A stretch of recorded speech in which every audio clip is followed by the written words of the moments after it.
so much for coming out this afternoon. I'm going to be talking about two poems that were published 100 years ago, and they're by poets who I think if you've had any encounter with American poetry, their names are probably somewhat familiar to you. You've probably heard of Robert Frost and TS Eliot. Those are the poets before us for our attention this afternoon. And if you've had that encounter with Frost and Eliot, you're probably somewhat familiar too with the poems that I'm going to be talking about. The poems were both published 100 years ago. Robert Frost's The Road Not Taken, and also Eliot's The Love Song of J. Alfred Prufrock. I'm speaking not because I'm a Frost expert or an Eliot expert, but as someone who's interested in American poetry.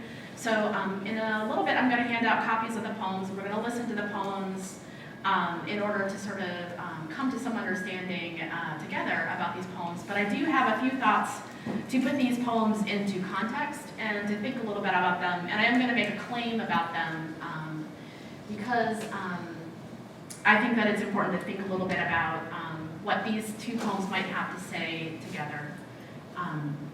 Frost and Eliot are greatly important in the American story of poetry, but for what on the surface can seem like pretty different reasons. Frost is popular and accessible. Eliot, whose face you see on the screen here, is erudite and literary. Frost tends to be like the great American country mouse of poetry, while Eliot is the snobbish great American city mouse with questionable values, perhaps.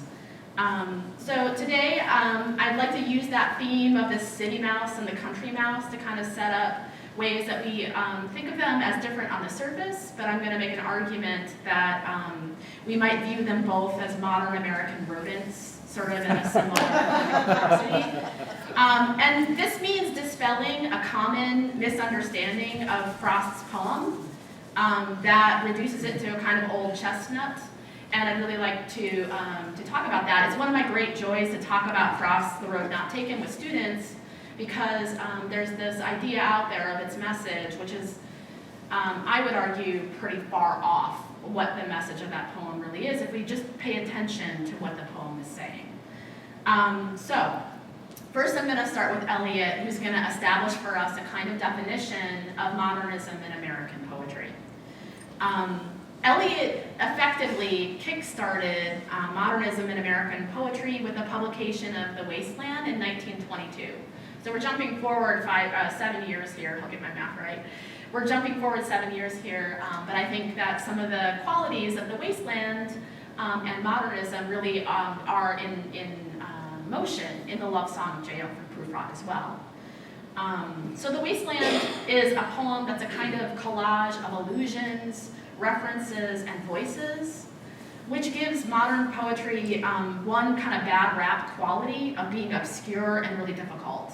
There are all these jumbles of allusions and references, and readers tend to think, well, I don't get it, I'm not smart enough to sort of unlock this puzzle of all of these references, so then, that poem is just sort of not available to me in the same way that Frost tends to be available to readers. And there are a fair share of references and allusions in the Love Song of J. Alfred Prufrock as well. In a second, you'll see the poem before the poem even begins, there's an epigraph that comes from Dante's Inferno, and of course, Eliot doesn't translate it into English for us, he just puts the Italian in there and says, okay, here's, your introduction to my poem, which can be kind of off-putting, right? So you've got that one sort of quality of modernist poetry, which is this reference allusion thing that makes it seem difficult and obscure. But I would argue that American modernist poetry, you could get a lot of intellectual pleasure from a poem like The Wasteland and the Love Song of J. Alfred Prufrock without digging into that aspect of its allusions and references and thinking you have to sort of unlock them like some sort of masterful detective. There's a lot of intellectual pleasure to be had from poems like The Wasteland and J. Alfred Prufrock that's sort of available on the surface of the poem by just paying attention to what's there. So what's right in front of us in a poem like the love song of J. Alfred Prufrock are the voices, the music, and the mood. And the mood of modernist stuff is dusky and dark. One of the main qualities of modernist literature is that it challenges the story that was told about industrialization and the growth of technology as something that's good, that's progress, and that we should just, that we're moving forward and progressing, right?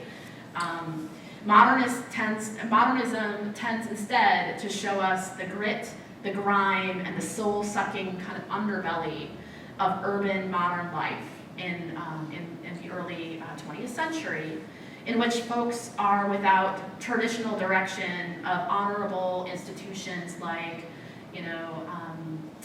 an authoritative government that we can all trust and accept without question, or traditions that we can kind of accept without question, or religious authority that's without question.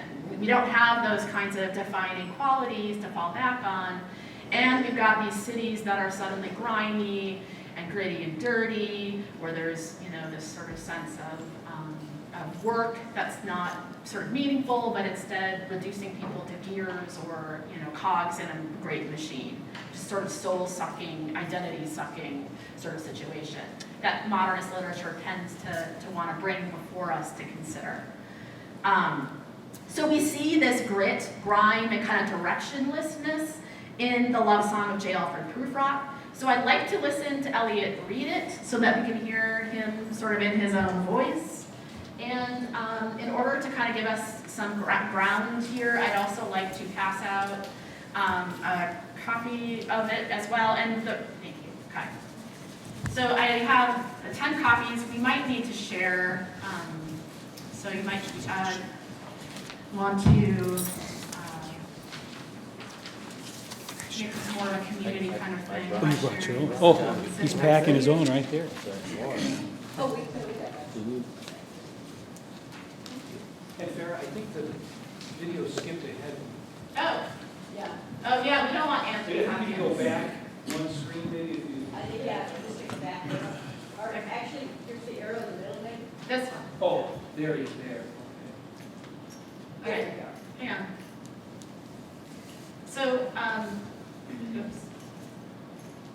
I have the English translation for the epigraph from Dante's Inferno, so I thought I would read that for you just to give you a little bit of a head start if you're not able to translate on the spot this Italian from Dante's Inferno. If I but thought that my response were made to one perhaps returning to the world, this tongue of flame would cease to flicker. But since, up from these depths, no one has yet returned alive, if what I hear is true, I answer without fear of being shamed. So we have in this passage one of the characters who is in hell, who's in this sort of the circle of hell. I think it's the 8th circle of hell, which is where fraudulent people go. We have this person saying, if what I'm about to tell you, poet, were to get out, if people were to actually hear it, then I wouldn't tell you anything at all. But since no one actually comes and sings any song or tells any story from hell, they stay there, I'm going to tell you this. So that's sort of setting us up in an interesting way, perhaps, for what's coming next in the poem. So I will turn us then to listen to Eliot read it, and then I'll make a couple of comments about that, make a couple of comments about Robert Frost, we'll listen to that one, and then we'll kind of be off and running to talk about it together.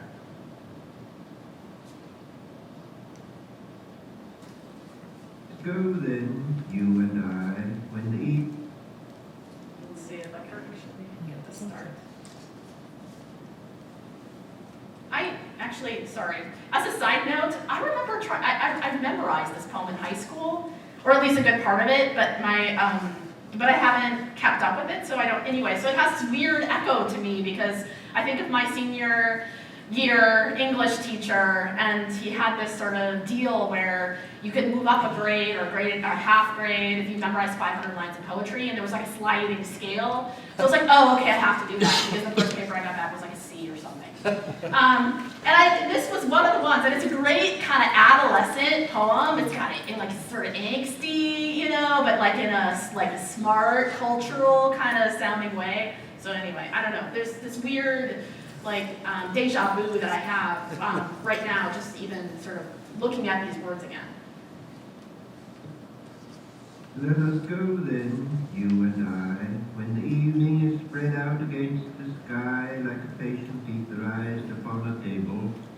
Let us go through certain half-deserted streets, the muttering retreats of restless nights in one-night cheap hotels and sawdust restaurants with oyster shells. Streets that follow like a tedious argument of insidious intent to lead you to an overwhelming question. Oh, do not ask, what is it? Let us go and make our visit. In the room the women come and go, talking of Michelangelo. The yellow fog that rubs its back upon the window pane. The yellow smoke that rubs its muzzle on the window panes. Licked it down into the corners of the evening, lingered upon the pools that stand in drains, let fall upon its back the soot that falls from chimneys, slipped by the terrace, made a sudden leap, and seeing that it was a soft October night, curled once about the house and fell asleep. And indeed there will be time for the yellow smoke that slides along the street, rubbing its back upon the window panes. There will be time to prepare a face to meet the faces that you meet. There will be time to murder and create, and time for all the works and days of hands that lift and drop a question on your plate. Time for you and time for me, and time yet for 100 indecisions, and for 100 visions and revisions, before the taking of a toast and tea. In the room the women come and go, talking of Michelangelo. And indeed there will be time to wonder, do I dare and do I dare? Time to turn back and descend the stair with a bald spot in the middle of my hair. They will say how his hair is growing thin. My morning coat, my collar mounting firmly to the chin, my necktie rich and modest, but asserted by a simple pin. They will say that his arms and legs are thin. Do I dare disturb the universe? In a minute there is time for decisions and revisions which a minute will reverse. For I have known them all already, known them all, have known the evenings, mornings, afternoons. I have measured out my life with coffee spoons. I know the voices dying with a dying fall beneath the music from a farther room. So how should I presume? And I have known the eyes already, known them all, the eyes that fix you in a formulated phrase. And when I am formulated, sprawling on a pin, when I am pinned and wriggling on the wall, then how should I begin to spit out all the butt ends of my days and ways? And how should I presume? And I have known the arms already, known them all, arms that are braceleted and white and bare, and in the last light down with light brown hair. Is it perfume from a dress that makes me so digress? Arms that lie along a table, or wrap about a shawl. And should I then presume? And how should I begin? Shall I say, I have gone at dusk through narrow streets and watched the smoke that rises from the pipes of lonely men in shirt sleeves, leaning out of windows. I should have been a pair of ragged claws scuttling across the floors of silent seas. And the afternoon, the evening, sleeps so peacefully, smoothed by long fingers, asleep, tired, or it malingers, stretched on the floor here beside you and me. Should I, after tea and cakes and ices, have the strength to force the moment to its crisis? But though I have wept and fasted, wept and prayed, though I have seen my head grown slightly bald, brought in upon a platter, I am no prophet, and here's no great matter. I have seen the moment of my greatness flicker, and I have seen the eternal footman hold my coat and snicker, and in short, I was afraid. And would it have been worth it after all? After the cups, the marmalade, the tea, among the porcelain, among some talk of you and me, would it have been worthwhile to have bitten off the matter with a smile, to have squeezed the universe into a ball, to roll it toward some overwhelming question, to say, I am Lazarus, come from the dead, come back to tell you all, I shall tell you all? If one settling a pillow by her head should say, that is not what I meant at all, that is not it at all. And would it have been worth it after all? Would it have been worthwhile after the sunsets and the dooryards and the sprinkled streets, after the novels, after the teacups, after the skirts that trail along the floor, and this and so much more? It is impossible to say just what I mean, but as if a magic lantern threw the nerves in patterns on a screen. Would it have been worthwhile if one, settling a pillow or throwing off a shawl and turning toward the window, should say, that is not it at all, that is not what I meant at all? No, I am not Prince Hamlet, nor was meant to be. Am an attendant lord, one that will do to spur progress, start a scene or two, advise the prince. No doubt an easy tool, deferential, glad to be of use, politic, cautious, and particular, full of high sentence but a bit obtuse, at times indeed, almost ridiculous, almost at times the fool. I grow old, I grow old, I shall wear the bottoms of my trousers rolled. Shall I part my hair behind? Do I dare to eat a peach? I shall wear white flannel trousers and walk upon the beach. I have heard the mermaids singing each to each. I do not think that they will sing to me. I have seen them riding seaward on the waves, combing the white hair of the waves blown back when the wind blows the water white and black. We have lingered in the chambers of the sea, by sea-girls wreathed with seaweed red and brown, till human voices wake us and we drown.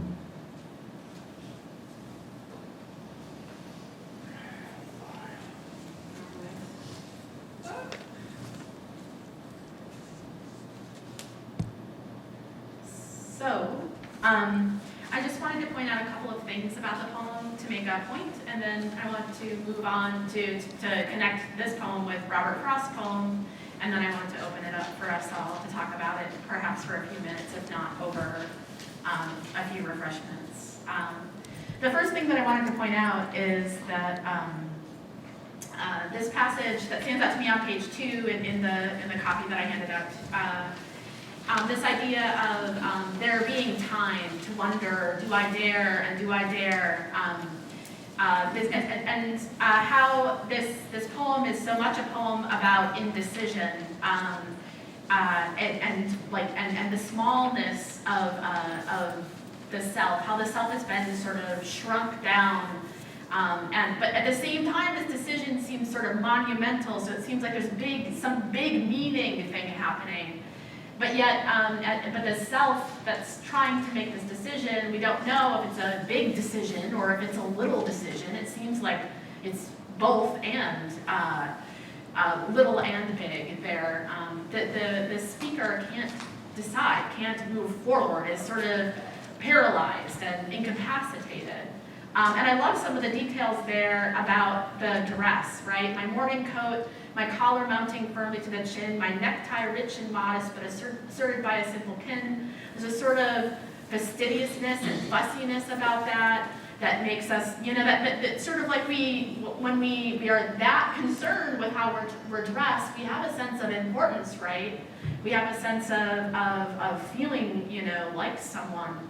And yet, that those lines are sort of sandwiched by these comments about the appearance that the speaker can't control. My hair, how his hair is growing thin, but how his arms and legs are thin.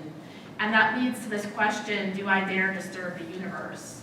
Which is this interesting sort of mix of feeling, sort of like you've got your 2 feet on the ground and you know who you are, and you've got a sense of who you want to be, the face you want to put out into the world, and yet, this paralysis of do I dare disturb the universe? So this idea then for me gives a sense that time is not for progress or growth, but it's a sense of space for kind of meaninglessness and sort of indecision to kind of accrue. So you've got this this pretty, I think, dark, slightly and grim sense of the self sort of frozen in time. So that's definitely one of the features of modernism, is sort of trying to, with the progress of technology and industrialization, we have so many more things that we can do that give us leisure and luxury, perhaps. But at the same time, with that freedom comes this overwhelming sense of, well, what do I make of myself? What do I make of how do I make meaning in the world, of the world, and in the world as a human being? The other thing is that there's a lot of repetition in this poem that gives a sense of like stagnant, of being stagnant. This question of do I dare gets repeated. So how should I presume? And then we have a sense of isolation with this lovely image of I should have been a pair of ragged claws scuttling across the floors of silent seas. You've got this sort of stark image, right, of the eternal footman holding my coat and snickering and being afraid, of amounting to nothing, or not making sort of a life of meaning. And then these wonderful images that tend to get recycled in songs and things like that of cups, marmalade, and tea, and measuring your life out in coffee spoons. So there's a sort of sense of both beauty and sort of darkness and grit and grime that's sort of working together in this poem. And it's a love song, it's a song. So it's interesting that Eliot is making a song out of some of these urban images of isolation and sort of this sense of meaninglessness and indecision. So we've got Eliot as a sad, beleaguered city mouse who might have some freedom and perhaps luxury, you would argue, to be indecisive, but is walking around perpetually in this cat-shaped shadow, right? So that we've got this sort of luxury or ease perhaps, but it's in this, but you're sort of making a deal with the devil in a way, and living this life of kind of indecision and paralysis and sort of gritty, grimy existence, so that deciding upon a self is a kind of a thwarted, impossible goal. So I want to then move to Frost, because Eliot is sort of this sort of face of modernism. What does Frost have to do with that? Because we tend to think of Frost as immune to this kind of modernist angst. We think of him as slightly grumpy, but in that overall wearing salt of the earth, farmy, folksy kind of way that's acceptable. He's the poet of the Vermont countryside, of there is something that doesn't love a wall, and after apple picking, the poet of the American harvest, and sort of, these traditional ideas of individualism, and yeah, exactly. And that leads us to one of America's most loved and misunderstood poems, I would say, The Road Not Taken. The Road Not Taken. And I think that this misunderstanding has to do with the interpretation of the poem's message to fit in with these American values and traditions. And they're American values and traditions that modernism tends to challenge. So we read the message as being supporting those traditional values and messages. And I want you just sort of in your mind to think of what you sort of know of, what is the standard sort of message or interpretation of this poem. And you don't have to say it out loud, but just sort of for a second think about it. If you've had some contact with The Road Not Taken, what is the standard message that people tend to take of it, to read into the poem? So if you're thinking that it's a poem that celebrates rugged individualism and hard work, of the value of choosing the less traveled path, then I would say you're off base there with the message of this poem. So what we need to do, like with Eliot, but for a different reason, is we need to pay attention to what's there in the poem. And so as we listen and as you read along, I want you to notice the way that Frost describes these two paths that the speaker is choosing between. And I want you to pay attention to where the speaker is in time. So by that I mean like verb tense. So let's listen to Frost read The Road Not Taken. And again, we're paying attention to the way the poem describes the two paths and where the speaker is in time.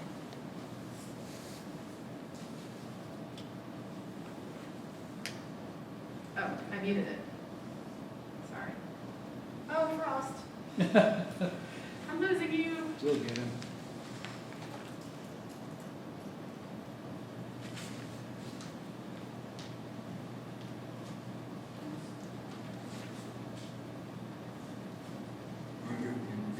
Oh.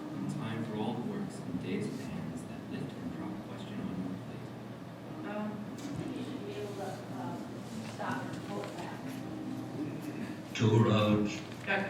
Time for There's you. something else going on here. Yeah, kill the Eliot reading, go back to the smaller screen, or the, Eliot, and then kill that tab, Okay. kill that one.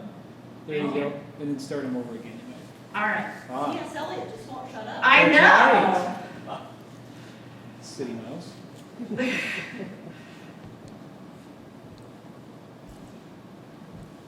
Two roads diverged in a yellow wood. Then sorry I could not travel both and be one traveler.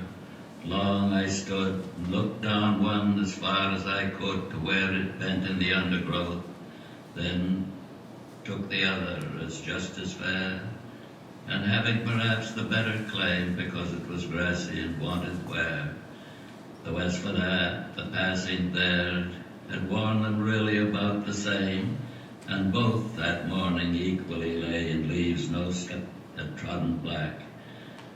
Oh, I kept the first for another day, yet knowing how way leads on to way, I doubted if I should ever come back. I shall be telling this with a sigh somewhere ages and ages hence. Two roads diverged in a wood, and I took the one less traveled by, and that has made all the difference. All right. So what did you notice about the description of these two paths? Does anyone have any observations? I got a lot of individuality out of it. Uh-huh. And I can draw parallels between Frost and the Beat generation. Okay.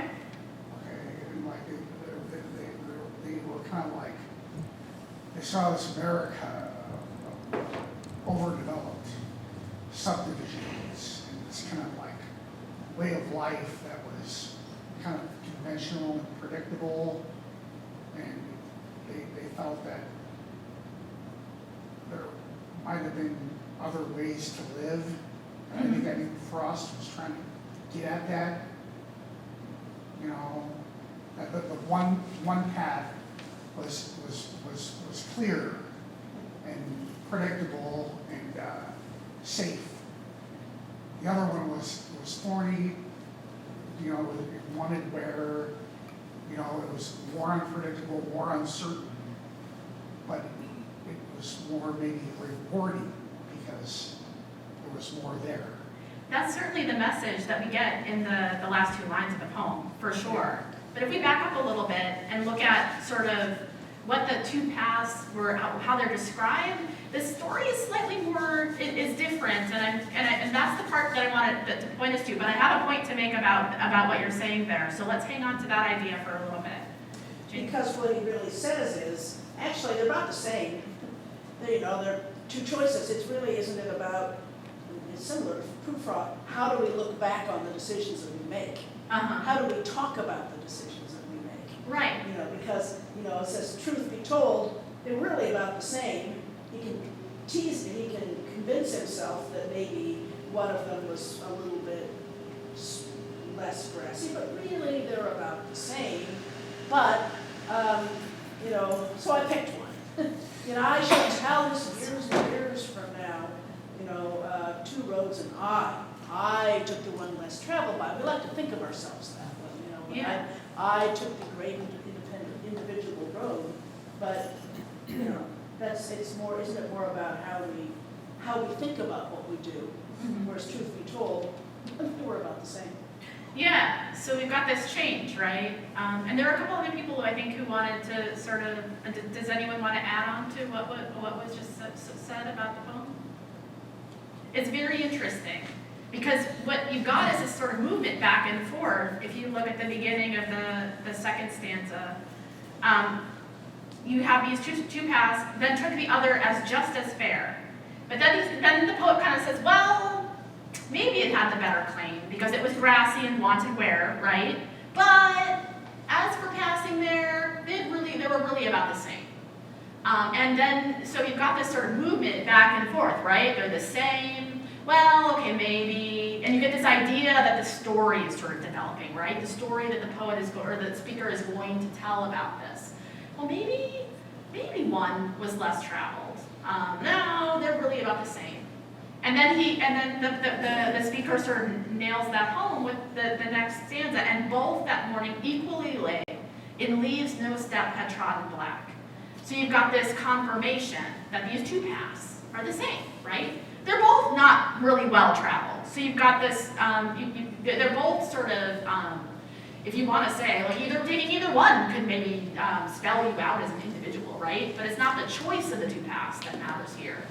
It's just making a choice, right? They're the same. But then you have this cool sort of tricky move that Frost makes with this last stanza of projecting forward. This speaker is very interesting to me in terms of time. These two paths, the choice between these two paths was in the past, right? Like, here's this thing that happened to me. And these paths that were equal, and I chose one of them. But I doubted if I should have that choice again. I'm not going to come to that fork in the road again. So this is all happening in the past for the speaker. And yet the speaker is projecting forward, predicting, right? And I don't know, like this is a part where I'm really interested. Is this speaker just sort of really self-aware? Like I know I'm gonna be sort of nostalgic and romanticize this moment and tell this story to make myself, sort of feel like, or to show myself as kind of a rugged individual. Am I gonna craft, I know this about myself, and so I know that this is a story I'm gonna tell when I'm like an old guy, right? Then I'm gonna look back and we went to school, we went uphill on the way there through snow, and we went back uphill through the snow. Like I'm just gonna kind of romanticize this. Or is these kind of like premeditated trickery, right? Like I know that what I'm gonna do is sort of trick you all because because this is a sort of old chestnut about America, right? That we are rugged individuals, that what matters is that it's the road less traveled by, and that has made all the difference. Like I'm not really sure if it's self-awareness or if it's a sort of like comment about how we trick ourselves, or he's premeditating the trickery. Yes, There's also, and then sorry.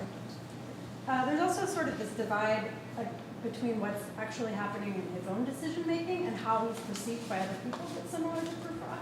Being able to say, like what the presentation is in such a thing, and to justify it, but to live with it with oneself and the story we create about ourselves. Mm-hmm. But I also think that the title is The Road Not Taken is sort of heavy, that's looming over the whole thing, is that he has this pride in the road he did take, but like there's this empty, heavy, dead weight of the road not taken sort of lingers. And how do you live with yourself without knowing what the road not taken was? It's by glorifying or maybe putting a spotlight on the road that was taken. yeah, there's this, like, that weight of indecision, right? Seems to be, if what I'm understanding from your comment, that weight of indecision seems to be looming over this Or poem. potential, even. Yeah. The potential of all the unlived lives, which I think this maybe was around-ish the time that Young was talking about the unlived life and how important it is to, like, exercise those unlived lives. Or, Sylvia Plath talking about her fig tree and all the figs that could have been, and having to pick one and they're all rotting. That's like that grief of having free will and the luxury of choices of luxury, or like the luxury of free will and the luxury of choice is having all the unlived lives that decay around you. Which can become overwhelming. Right. And so then a Band-Aid then is to tell this sort of story about the one I did choose, and sort of boost myself up by saying, well, I took the one that has all this meaning and importance because it was less traveled. That's a very interesting point. Yes? I think that his intent was he was trying to tell the reader purposefully that that we have choice, and that there are other ways to live. Because from when we're little, it's kind of beaten into our heads. We go to school, we go to college, we get a job, and we live this conventional life. Right. And he's like saying, actually, there are other ways you can live as a human being. Uh-huh. And I think that's what his intent was. I mean, Yeah, and I think, that choice is a great opportunity, but it's also overwhelming, right? Potentially. Kai. See, I'm actually more compelled by this thought, because I always think of this in relationship to Shakespeare, who's not at all American, but in Henry V, he has a great line in the Crispin's Day speech about the people who fight with him. He will remember with advantages the feat he done that day, and he's like likewise projecting in the future. Whereas this is told with a sigh. Right. And, I think Frost is aware, as we all are, of people who reach a certain stage, and, I could have been a contender. Right. And so he's not talking, I really think he's talking about the road not taken. That the narrator's life would have been so much better, had he taken that other road. And he says, I will be telling this with a sigh. And we don't sigh about our triumphs. It's true. We sigh about our deflation. So, if only I had taken that other road, and thereby absolves himself from all of his life. Any choice that was something not to be proud of, any choice that might be, shaming in some way or another, I can absolve it because I didn't take that road, and with a sigh, I can tell you that. Yeah, and that's a really interesting reading, this idea of the sigh, giving us this understanding of and which also makes me wonder, like, this idea of, like, premeditation, right? Because it's like ages and ages hence. It's not like something the speaker is doing right then and there. Yeah. It's saying, like, well, like, I'm gonna, when I'm an old guy, then, like, I can, like you're saying, Kai, absolve myself of maybe some of these, of the poor choices on that path by placing a lot of weight on that one that I didn't take. I thought of it as sort of a self-important sigh. Ah. I know, that's the way I read it too at first. I took the one not taken. I don't know what kind of sigh that is. Yeah, your reading of the sigh. Yes. I've never seen this before, or heard this before, but that idea of the title, Yeah. that is key. That's a key. The road not taken. Why isn't this poem called The Road I Took? Yeah, right. Well, see, You many know- people think, they assume that it's the road less traveled. They kind of retitle it as the road less traveled to sort of, but it's this idea of, it's not the where of it, it's the choice of it. It's- Yeah. Yeah. Sorry, I The kind of, indecision, if you're talking Yeah, about, yeah. yes. Which has a lot to do with Prufrock, who's looking, I can see why you paired them, I mean, looking at a decision, you know, which I always assumed was to ask this woman to marry him, and Right. it chickens out, yeah. but I'm going back to high school too. Yeah. But There we you go. know, thinking about that, and then looking back on the decision that he didn't have the courage to make, and Right. you know, well, oh well, I guess maybe it wouldn't have been worth it after all. Yeah, well, it's gonna be pretty dark to end with the human voices wake us and we drown. You know, like, I mean, it's sort of not like a sigh of self-resignation or a sigh of like kind of pomposity, you know, in the retelling. That's a, I think, darker existential position to be in, perhaps, I don't know. Well, what I wanted to I just wanted to wrap up a little bit, and we're welcome. I encourage more discussion of the poem, these poems, into the short term here and into the future. They're poems worth rereading. So in terms of Frost's poem, and some of you have already made this sort of connection to Eliot's poem, but indecision, right? And challenging a deceptively authoritative and believable story, which is what I think that ending at least does. That sounds like modernism to me. So in the end, I would say we're rodents, scraping out our little existence, singing our poor, small, but beautiful songs. Frost, who you wouldn't normally put in that category, in terms of this poem, I think you could make an argument that he does belong there. So there you have it, our two modern American rodents, TS Eliot and Robert Frost. Thank you very much for coming this afternoon. As Farah suggested, we do have some time for questions, but then at some point we'll just sort of morph into the gallery where coffee and cookies await. But other questions for Farah? Yeah. I was thinking like two poems that fascinated me by Eliot were The Wasteland and The Hollow Man. Uh-huh. And I think it's those poems by him are kind of more relevant in America today, because today I see America as being kind of like an empire that's in decline. Yeah. It's overstretched, it's in debt.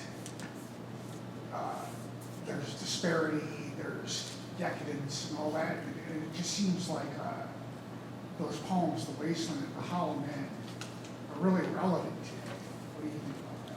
Yeah, I mean, I would agree with you. I don't know The Hollow Man so well, but The Wasteland,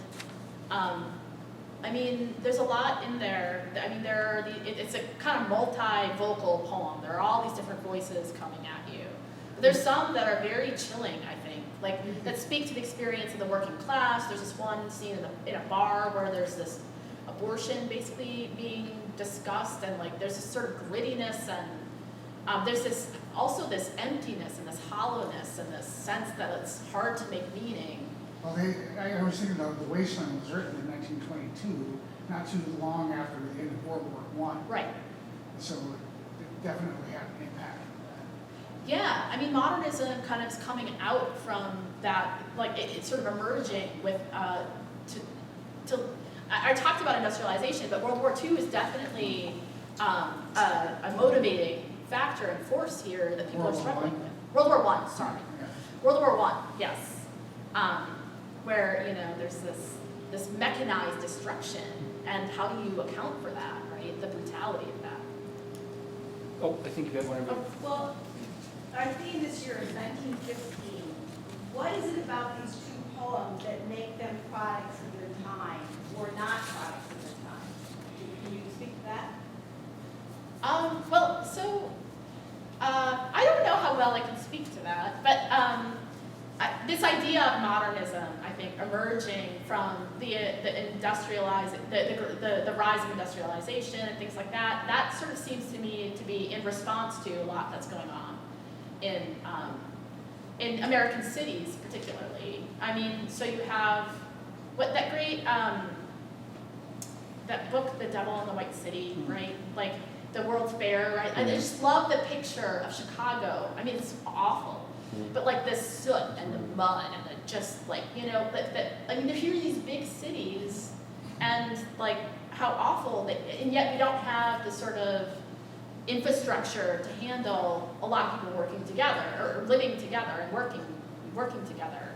So you've got these poor conditions, and then but you've got this great unimaginable progress of skyscrapers and all these sort of things. And I think at least Eliot's poem the Love Song of J. Alfred Prufrock is responding to that with the mood and atmosphere of the city, this yellow fog and smoke and like the dingy sort of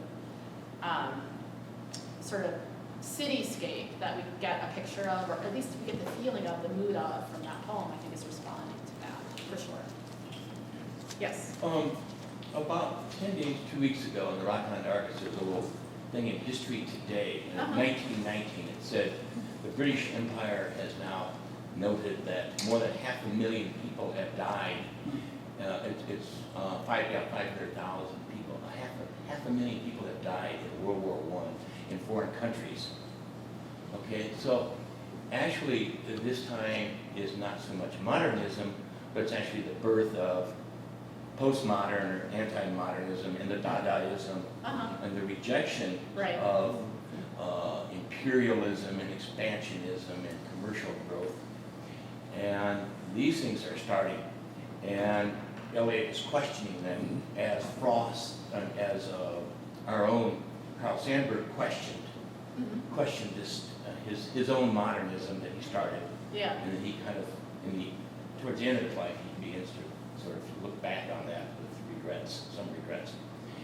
And this is the emptiness and the hollowness of which they're beginning to see and understand. And this is this is their fruits of their labors is a hideous war.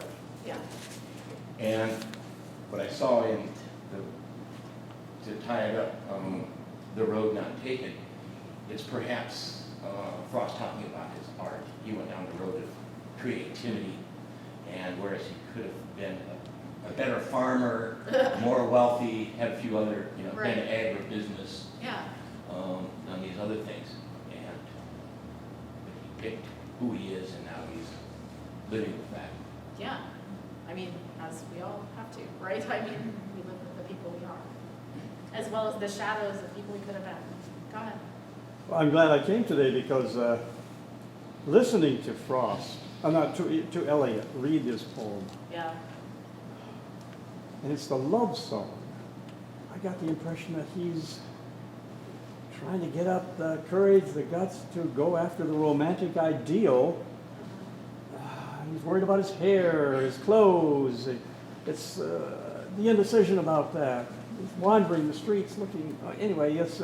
I took it as much more of a personal, human poem about indecision rather than the whole forces in the world around him. So this is very interesting.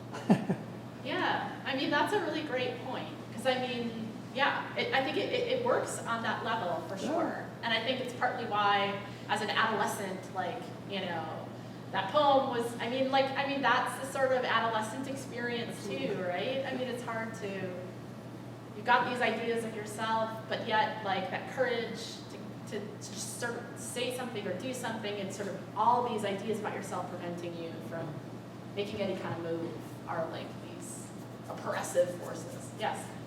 Well, since you mentioned the Eliot reading his own work, it made me just think of his voice. Mm-hmm. Where does it come from? It doesn't sound American. I don't know where. I was thinking about the same thing. Isn't that funny? That was the affected American intellectual of the beginning of the 20th century, was to sound faux British, right? I mean, he lived in England for I don't know, a number of years. Okay. As did Frost. Frost went over to... But the more, I mean, even as late as, who stands really out of the bounds today is George Plimpton. But at one time, he sounded just like a northeastern elite, right? So, and if you look at our American popular media from the first half of the 20th century, if you wanted an American a character to be intelligent, it was almost a British accent. Yeah. You know. What's funny about that is there was something on just yesterday about the NPR accent. Yes, right. Taking over the airwaves. Well, we do have more time. Oh, Dick, please. I always like the structure of Frost. You have, 4 stanzas, and every one is 5 lines. Many of them are end stop. I mean, just like little segments. And the line I think that has the most fire, at least according to the speaker, is, "Oh, I kept the first for another day!" Exclamation point. Very short, but it's tucked in to the stanza, to the line there, and I don't know. I see a sameness here that yes, he did take the road not taken. I took the one less traveled by. I don't know. He spends too much time early on. Yeah, I then took the other as just as fair, and the next line perhaps had really one that really, I mean, he's trying hard and hard for 2 stanzas to say, hey, they're really about the same. So, I don't know. I took the one less traveled by, seems to me, I'm not sure I believe it. Yeah.